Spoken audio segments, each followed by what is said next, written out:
الگ درجے کا عزم اور استقامت اور وہ حوصلہ ہے جس کو آپ نے بیان کیا. ابھی آگے جا کے ہم مزید واقعات کو بھی میں چاہوں گی کہ آپ ان کو مزید بیلیبریٹ کریں, لیکن زہرا آپ کلام اوبیسلی اس پہ آئیں گے, لیکن میں چاہتی ہوں کہ پہلے ذرا آپ بھی اس کو اپنے الفاظ میں, کہ جب ہم کہہ رہے ہیں کہ حضرت امام حسین علیہ السلام کا تعارف, ان کی عظمت خود رسول پاک صلی اللہ علیہ وسلم نے بیان کی, پھر اس کے بعد ان کی یہ عظیم شہادت, یہ جو کربلا کی ہے, اس کو آپ کس طرح سے بیان کریں گے؟ اعوذ باللہ من الشیطان الرجیم, بسم اللہ الرحمن الرحیم. انسان کی جبیں پہ ستارے سجا دیے, انسان کی جبیں پہ ستارے سجا دیے, زخموں سے پھول دشت بلا میں کھلا دیے, نوکے سنا پہ بول کے میرے حسین نے تاریخ کی زباں پہ تالے لگا دیے. جیسا کہ آج عاشور بپا ہو چکا ہے اور میدان کربلا میں ایک جانب قوم اشقیاء ہے جو کہ ہزاروں کی تعداد میں موجود ہے, اور ایک طرف امام حسین علیہ السلام اپنے انصار کے ساتھ موجود ہیں جو کہ صرف تعداد میں 72 ہیں, اور ایک عظیم قربانی دی جاتی ہے. اور سعدیہ, اس قربانی کو عظیم قربانی کیوں کہا جاتا ہے؟ اس امام حسین علیہ السلام کو سید الشہداء کیوں کہا جاتا ہے؟ وہ اس لیے کہ دنیا میں آج تک جتنے بھی انبیاء آئے, اولیاء آئے, اللہ کے جتنے بھی برگزیدہ بندے آئے, اللہ پاک نے ہمیشہ ان پہ کسی نہ کسی آزمائش کے ذریعے ان کے صبر کا امتحان لیا. لیکن جو کیونکہ جان کی پریشانی, جان و مال کی پریشانی, اولاد کی پریشانی اور عزت و آبرو کے مسائل, اس طرح کی کئی ساری جو پریشانیاں تھیں, اللہ پاک نے اس سے اپنے برگزیدہ بندوں کو آزمایا, ان کے صبر کا امتحان لیا. لیکن وہ تمام پریشانیاں ایک اسپیسیفک ٹائم فریم میں آتی تھیں. ایک پریشانی آتی تھی, اس کے بعد پھر سے آسانی آتی تھی, پھر پریشانی آتی تھی, پھر آسانی آتی تھی. لیکن وہ تمام پریشانیاں جو ایک ہی وقت میں اگر کسی ہستی پہ آئی ہیں تو امام حسین علیہ السلام ہیں. مگر امام حسین علیہ السلام کی استقامت دیکھیے کہ وہ پھر بھی ڈٹے ہوئے ہیں, پھر بھی وہ یزیدیت کے سامنے سر نہیں جھکاتے. اور یہاں پہ ایک بہت ہی خوبصورت شعر میں ایڈ کروں گی کہ غرور ٹوٹ گیا کوئی مرتبہ نہ ملا, غرور ٹوٹ گیا کوئی مرتبہ نہ ملا, ستم کے بعد بھی کچھ حاصل جفا نہ ملا. سر حسین ملا ہے یزید کو لیکن, سر حسین ملا ہے یزید کو لیکن, شکست یہ ہے کہ پھر بھی جھکا ہوا نہ ملا. بہت خوب, بالکل صحیح, سبحان اللہ. یہ وہی ہے نا کہ فتح اور شکست کے جو معیار ہیں, جو پیمانے ہیں, وہی تبدیل ہو گئے کربلا کے میدان میں. کلام پہ میں چاہوں گی کہ ہم آئیں, پھر اس کے بعد ایک بریک کی طرف بڑھیں گے. آج بھی زینب کی آتی ہے صدا بھائی حسین, تیرا چہرہ تیری آنکھیں بھول کب پائی حسین, آج بھی زینب کی آتی ہے صدا بھائی حسین. چلتے نا کے سے گرایا خود کو جلتی ریت پر, چلتے نا کے سے گرایا خود کو جلتی ریت پر, گھٹنیوں کے بل میں تیری لاش تک آئی حسین, بس میں کھا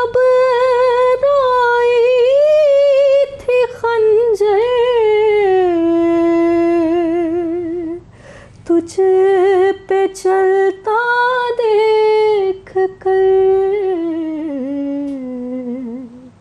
پھر کسی مشکل میں گھر کر میں نہ گھبرائی حسین، پھر کسی مشکل میں گھر کر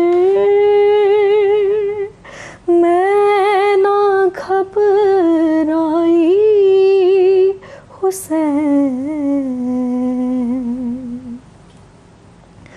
کون تھا جو مرنے والوں میں نہیں تھا خوبرو؟ کون تھا جو مرنے والوں میں نہیں تھا خوبرو؟ بھولنے بیٹھی تو کس کس کی نا یاد آئی حسین؟ بہہ رہے تھے آنکھ سے آنسو تیری رخصت کے وقت، پھر کوئی آنسو نہ ٹپکا، آنکھ پتھرائی حسین۔ ہاتھ میں کوزے لیے سب آسماں تکتے رہے، ہاتھ میں کوزے لیے سب آسماں تکتے رہے، ابر نے ایک بوند پانی کی نہ برسائی حسین۔ تیرا چہرہ تیری آنکھیں بھول کب پائی حسین؟ آج بھی زینب کی آتی ہے صدا بھائی حسین۔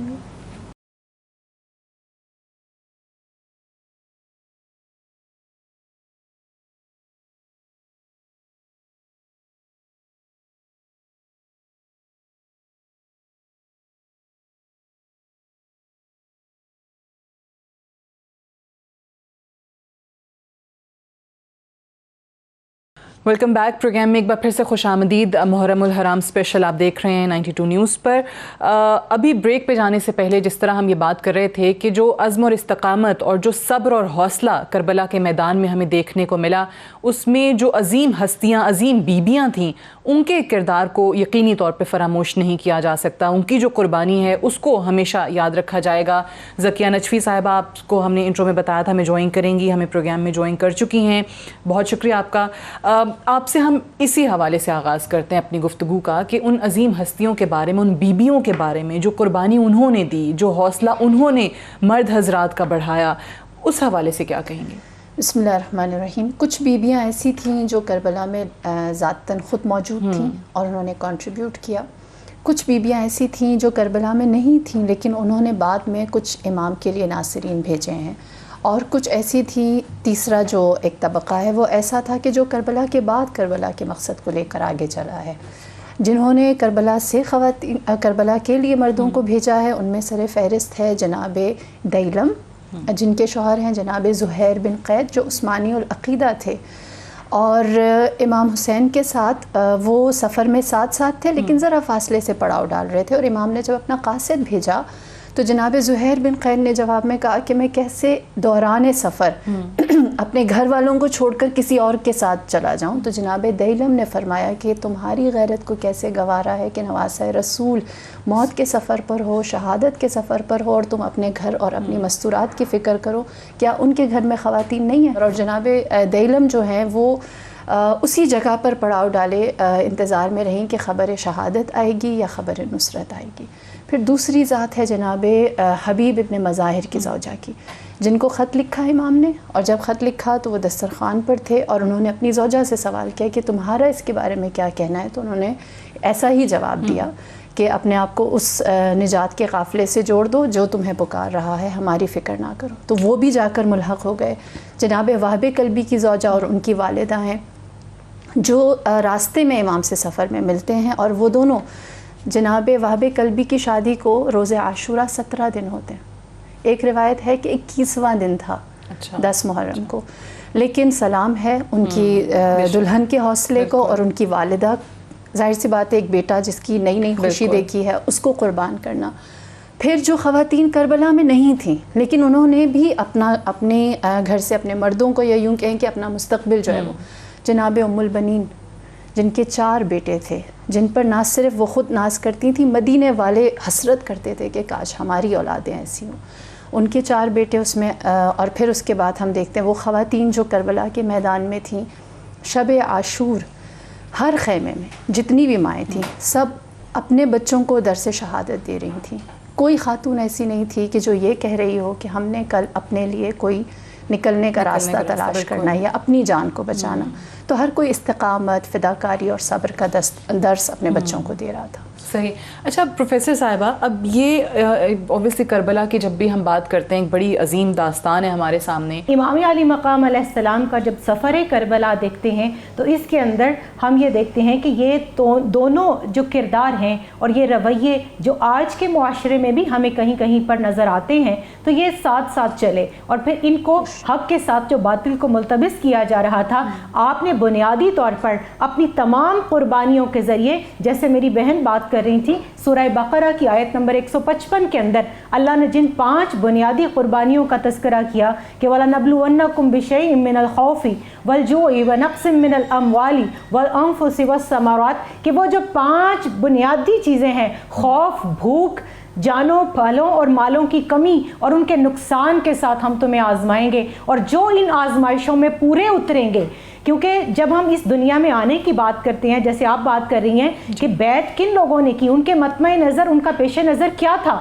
دنیاوی جاہ و حشمت۔ ان کے جو عمر بن سعد تھا وہ رے کی حکومت کے لیے، جو یزیدی فوج کے سپہ سالار اور ان کے ساتھی تھے وہ کن کے لیے؟ موصل کی حکومت کے لیے، ابن زیاد کے انعامات کے لیے، یزید نے جو ان کے لیے جو ہے وہ انعامات کا اعلان کر رکھا تھا ان سب کے لیے۔ اور اس سے پہلے چلے جائیے کوفہ کے اندر حضرت مسلم بن عقیل علیہ السلام اور ان کے دونوں شہزادوں کی شہادت کیوں جو ہے وقوع پذیر ہوئی؟ ان کے پیچھے بھی اسی دنیاوی جاہ و حشمت اور ہوس پرستی کا وہ ہمیں منظر نظر آتا ہے کہ جنہوں نے پھر تمام قرآنی آیات کو، احکامات الہیہ کو، رسول کریم صلی اللہ علیہ وسلم کی احادیث کو، سنتوں کو، صحابہ کرام کے عمل کو بالائے طاق رکھ دیا۔ اور سعدیہ یہ وہ قافلہ ہے کہ جس کے اندر صحابہ کرام رضوان اللہ علیہم اجمعین بھی موجود ہیں۔ ابھی بات ہو رہی تھی حبیب ابن مظاہر رضی اللہ تعالیٰ عنہ کی، حضرت مسلم بن اوسجہ بھی ان کے درمیان موجود ہیں۔ کوفہ کے اندر ہانی بن عروہ رضی اللہ تعالیٰ عنہ موجود ہیں۔ یہ وہ لوگ ہیں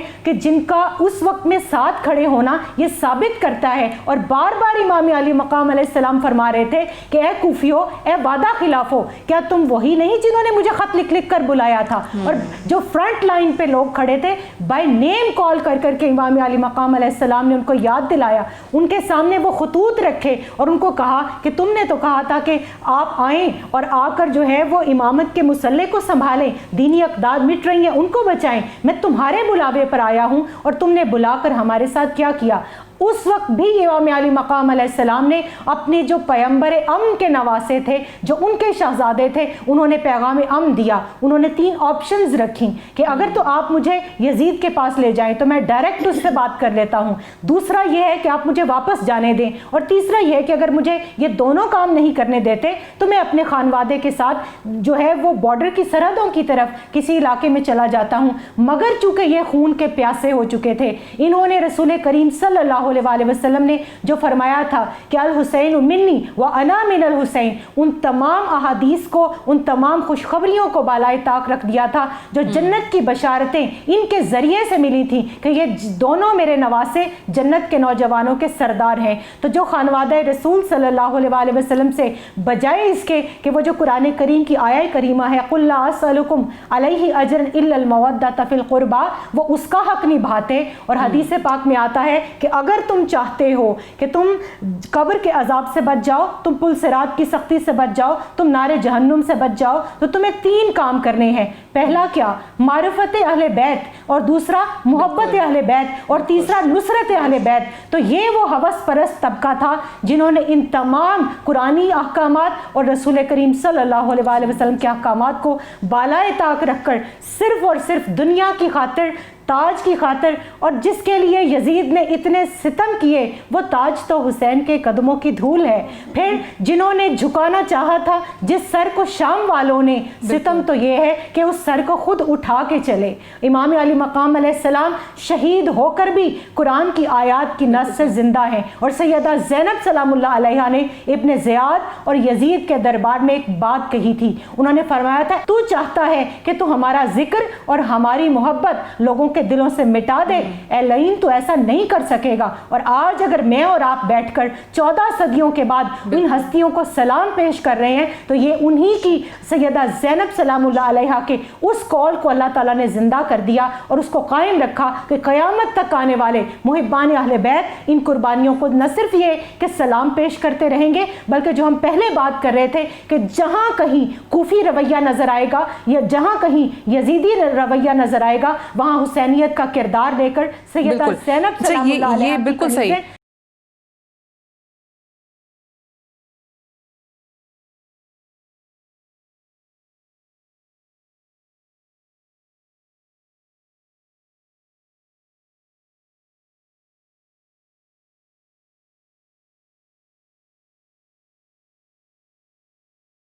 کربلا کا میدان، یہ واقعہ کربلا ایک ایسا واقعہ ہے جس نے آپ کے فتح کے اور شکست کے معیار اور پیمانے بالکل بدل دیے. بظاہر جو آپ کو لگ رہا ہے کہ جو لوگ فتح یاب ہوئے ہیں وہ ہمیشہ کے لیے مٹ گئے، ان کے نام و نشان بھی نہیں ہیں، اور جہاں شہادتیں ہوئی ہیں، جن کی قربانیاں ہیں، جو لگ رہا تھا لوگوں کو جی ہار گئے ہیں اور یزیدی فوج مذاق اڑا رہی تھی، وہ ہمیشہ کے لیے یاد رکھے جائیں گے. خدا سورہ آل عمران ارشاد ہوتا ہے کہ ان ینصرکم اللہ فلا غالب علیکم، اگر تم اللہ کی مدد کے ساتھ ہوگے تو کوئی تمہارے اوپر غلبہ حاصل نہیں کر سکتا.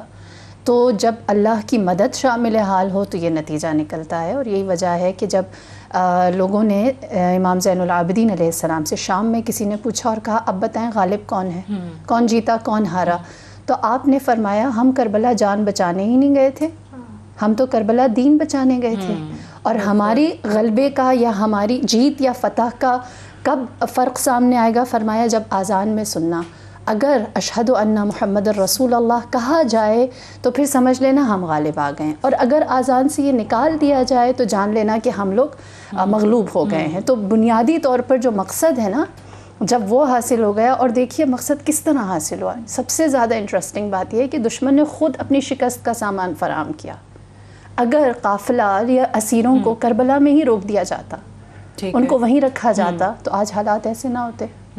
وہ اپنی فتح کا جشن منانے کے لیے جو نیت تھی یزید کی کہ ہر جگہ رسوا کیا جائے گا، اور خود ہی اسیروں کو اس نے قریہ قریہ لے جا کر اسلام، دین، امام کی مظلومیت اور حق کا پیغام خود ہی پہنچوایا ہے. اور جو مین جگہ تھی جہاں پر آپ کہیں کہ فتح کربلا کے بعد جو اس نے یزید کی نظر میں اس نے فتح کا جو جشن منایا ہے، جو مین فنکشن تھا یا سیلیبریشن تھی، جہاں اس نے سب لوگوں کو جمع کیا تھا، خواص اور عوام، وہی اسلام کی فتح کا فیصلہ کن موقع تھا جب امام زین العابدین نے خطبہ دیا. تو وہیں سے فیصلہ ہو گیا کہ کون حق پر ہے اور کون باطل ہے. اور باطل نے, خدا قرآن میں کیا کہتا ہے, اذا مکروا مکر اللہ. تم اگر کسی کے لیے گھڑا کھودو گے تو اللہ وہ گھڑا تمہارے ہی لیے رکھے گا. بالکل. اور وہ یہاں پہ ہم نے دیکھا بھی, اور صحیح کہا آپ نے کہ وہ جو جشن منا رہے تھے, وہ فتح جو اپنی سمجھ بیٹھے تھے, وہ آج کہاں ہیں, ان کا نام و نشان بھی نہیں ہے, مٹ چکے ہیں. لیکن ابھی آگے چل کے اگلے سیگمنٹ میں چاہوں گی ہم اس پہ بھی بات کریں کہ آج بھی آپ کو یزیدیت مختلف صورتوں میں نظر آتی ہے, اس کا مقابلہ کیسے کرنا ہے یہ اگلے سیگمنٹ کے لیے رکھتے ہیں. لیکن میں زہرا آپ سے بھی چاہوں گی کہ یہ جو انسانیت کے لیے اس واقعہ کربلا کا جو پیغام ہے وہ کیا ہے. اوبیسلی ہم جس طرح بیویوں کا ذکر کر رہے ہیں, وہاں آپ نے موسم کی شدت دیکھی, بھوک پیاس کی شدت دیکھی, یہاں تک کہ 6 مہینے کا شیرخوار بچہ بھی وہاں قربان کر دیا جاتا ہے. کس لیے؟ امام حسین علی مقام اپنے نانا کے دین کی سربلندی کے لیے. سو یہ اس پہ میں چاہوں گی کہ آپ ذرا بات کریں اور پھر کلام کی طرف ہم جائیں گے. بالکل سعدیہ, جیسا کہ ہماری بہن نے کہا کہ بظاہر وہ شکست لگ رہی تھی, لیکن آج جو دین مکمل ہے وہ بے شک انہی ہستیوں کی مرحوم منت ہے. ہمارے نبی صلی اللہ علیہ وآلہ وسلم نے جتنی محنت کی اس دین کو پھیلانے میں, اگر وہ ہستیاں نہ ہوتیں تو یقیناً آج ہم کھل کے سانس نہ لے سکتے, آج ہمیں دین کی آزادی نہ ہوتی. تو یہ ان ہستیوں کا احسان ہے. کلام پہ بالکل جاتے ہیں, پھر بریک کی طرف جائیں گے ہم. کوئی نبی نہیں ہے, کوئی نبی نہیں ہے میرے مصطفیٰ کے بعد, شیر خدا نہیں ہے کوئی, مرتضیٰ کے بعد کوئی نبی نہیں ہے. نہ ہے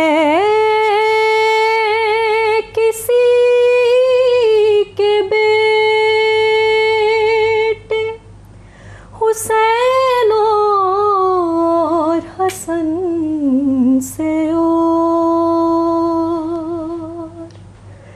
نہ ہے کسی کے بیٹے حسین اور حسن سے اور, نہ فاطمہ سیما ہے کوئی, فاطمہ کے بعد نہ فاطمہ سیما ہے کوئی, فاطمہ کے بعد کوئی نبی نہیں ہے. جیسی پڑھی حسین نے تیروں کی چھاؤں میں, جیسی پڑھی حسین نے تیروں کی چھاؤں میں, ایسی نماز پھر نہ ہوئی کربلا کے بعد کوئی نبی نہیں ہے. شبیر کہہ کے بھائی بلاتے رہے جسے, شبیر کہہ کے بھائی بلاتے رہے جسے خور اور کیا سوال کرے اس عطا کے بعد کوئی نبی نہیں ہے. دربار شام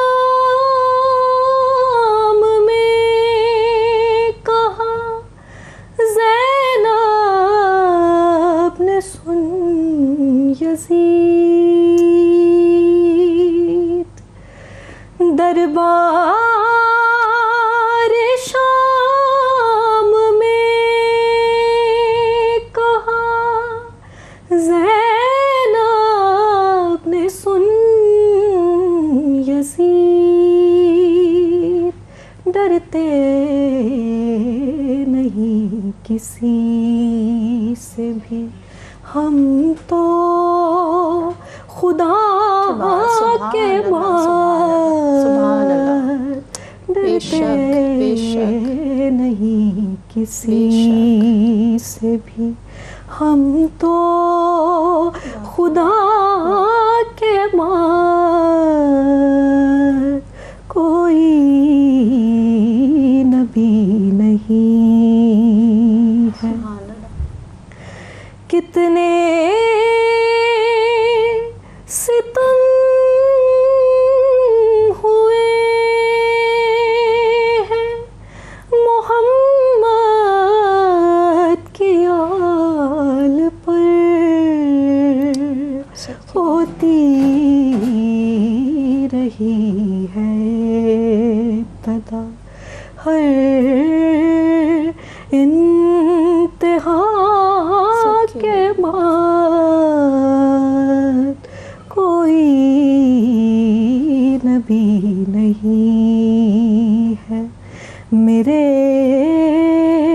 مصطفیٰ کے بعد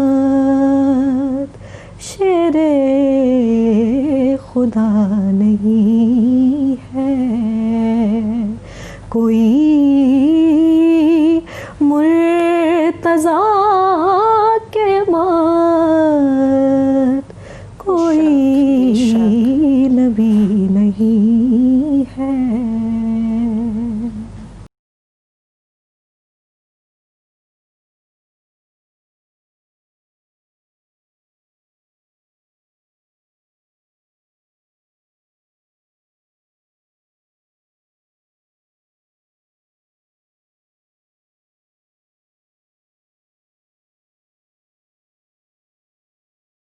پروگرام میں ایک بار پھر سے خوش آمدید. 92@8 اسپیشل آپ دیکھ رہے ہیں. سعدیہ افضال کے ساتھ ہم بات کر رہے ہیں کربلا کے واقعے کے حوالے سے.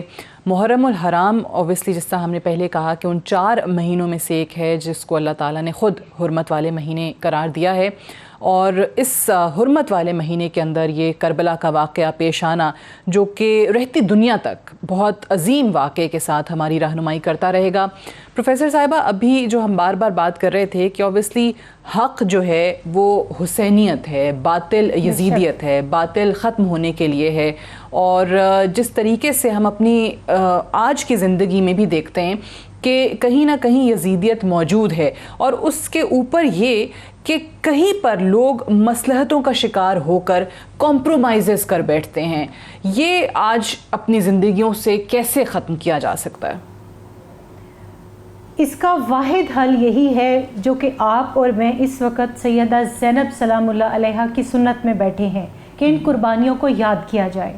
مکہ مکرمہ میں شیب ابی طالب میں سیدہ فاطمہ بنت اسد نے کیا تھا، اپنے جعفر اور اپنے حضرت عقیل علیہ السلام اور مولا کائنات شیر خدا کرم اللہ وجہ الکریم کو حضور علیہ السلام کے بستر پر لٹا کر جس کا آغاز سیدہ فاطمہ سلام اللہ علیہا نے کیا تھا اور جس کو معراج تک آگے سیدہ زینب سلام اللہ علیہا نے پہنچایا. سیدنا امام زین العابدین کے اس دکھ کو سمجھیں کہ آپ فرماتے ہیں دیار الوطنی ہوتی کیا ہے, جب آپ کے اپنے آپ کا ساتھ چھوڑ جائیں اس وقت غریب الوطنی کو سمجھو. اور کوفہ کسی جگہ کا نام نہیں, کوفہ ایک خاموش امت کا نام ہے. جہاں ظلم ہو رہا ہو اور اس کو دیکھ کر لوگ خاموش ہوں, وہ جگہ کوفہ ہے, وہ لوگ کوفی ہیں اور وہ رویہ کوفیانہ ہے. اور وہ جو امام علی مقام علیہ السلام نے احرام کے اندر چھپے ہوئے خنجروں کو دیکھ کر اللہ کے شاعر کو حج بیت اللہ کو بچانے کے لیے اپنے حج کے احرام کو عمرے میں بدلا. اور پھر وہ جو علامہ نے کہا تھا کہ باطل دوئی پسند ہے, حق لا شریک ہے,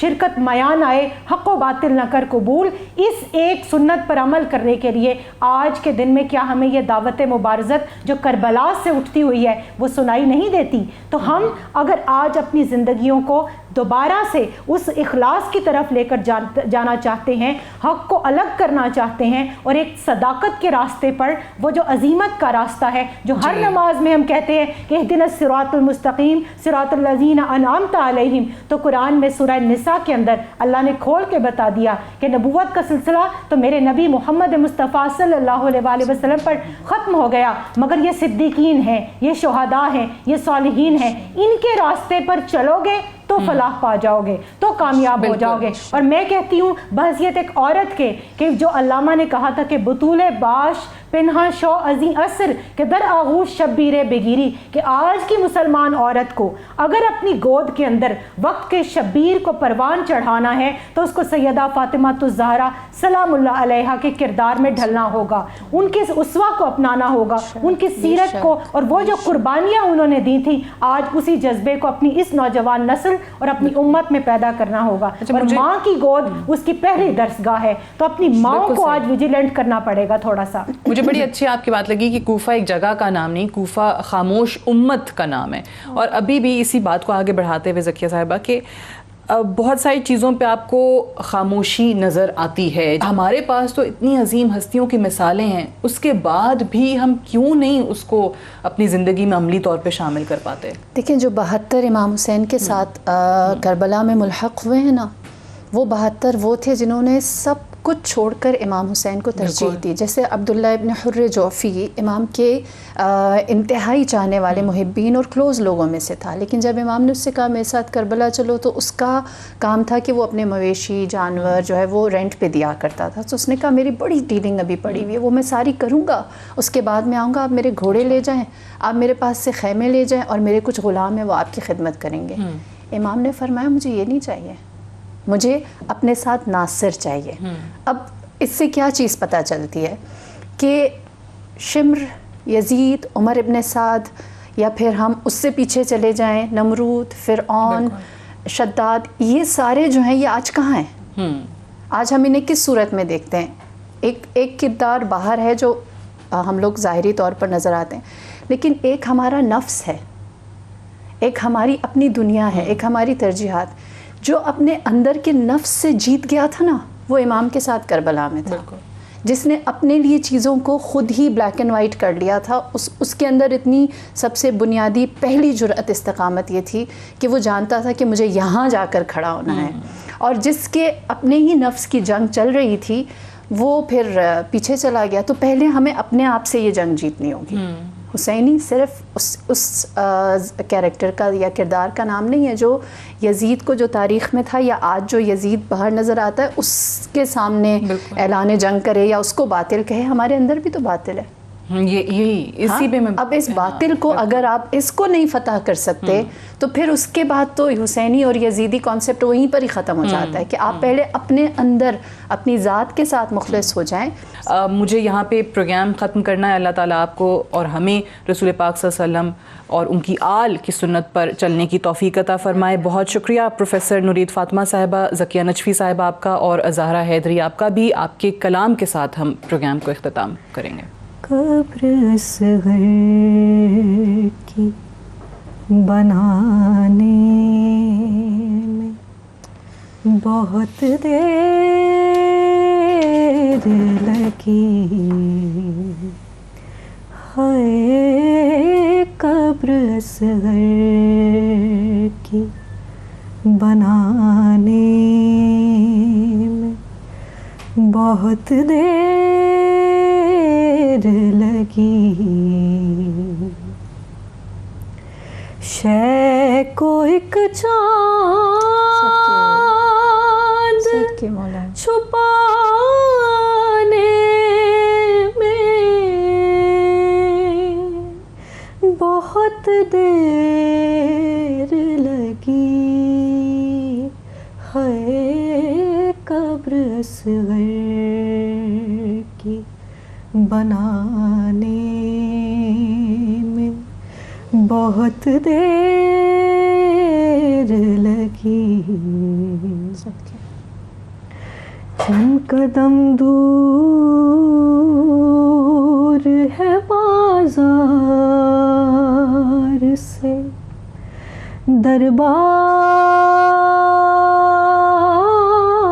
دربار مگر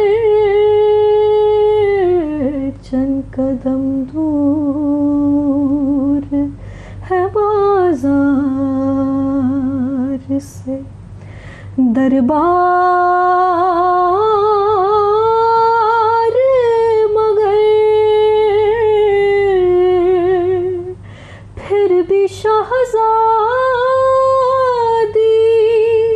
کو آنے میں بہت دیر لگی ہے قبر اصغر کی بنانے میں بہت دیر لگی شین ہر لاش کو جلدی سے اٹھایا